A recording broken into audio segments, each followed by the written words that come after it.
даргийнхаа чемдааныг барьж гүйж байгаа даам гарсан хүүхдүүдээс ардчлал гэж яг юу юм бэ гэж асуухыг хүсэж байна.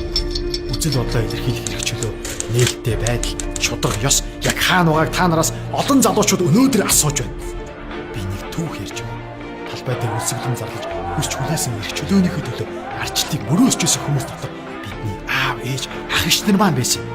Ард түмэн бүгдээрээ ардчлалыг, шинжлэлийг, өөрчлөлтийг хүсч байсан болохоос хин нэгний өвч болгож ямар нэгэн намын нэр болж энэ бүхнийг эхлүүлсэн би гэж чэжээд илтгэстэй нүрээ нуудаг баг нүглээ халахалдаг бамбай олно гэж зөөдлөөч хүрээсэн. Ах минь, та нарын ярих дуртай 50 замаар олсон ардчлалыг чинь өнөөдрийн бидний насны дээр байх чинь та нарыг сонсдог төр ойлгодог буурлууд байсан учраас энэ түүхийг эхлүүлэх боломжийг олгосон гэдгийг та нар мартчих. Бид Лөври хотод амьдардаг.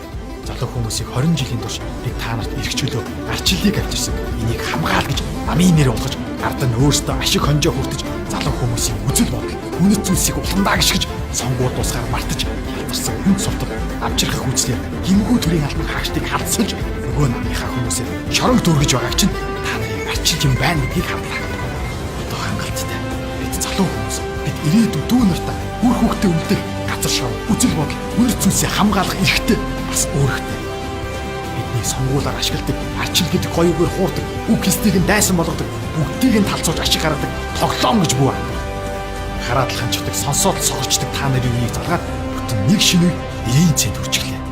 Энэ үе өнөөдөр бүхнийг өөрийнхөөрөө бодож, өөрөө дүгнэж, өөртөө харьцуулж чадах тийхээс үсэн. Та нараас би асуу, та нараас бид асуу. Нүүрэндээ наахттай арчлыг чинь багийг хуулбал хэн гарч ирэх болоо гэж бид асууж байна. Шударгал байцгаая л та. Эвийг эрхэмлэж, зөвийг дэмжиж.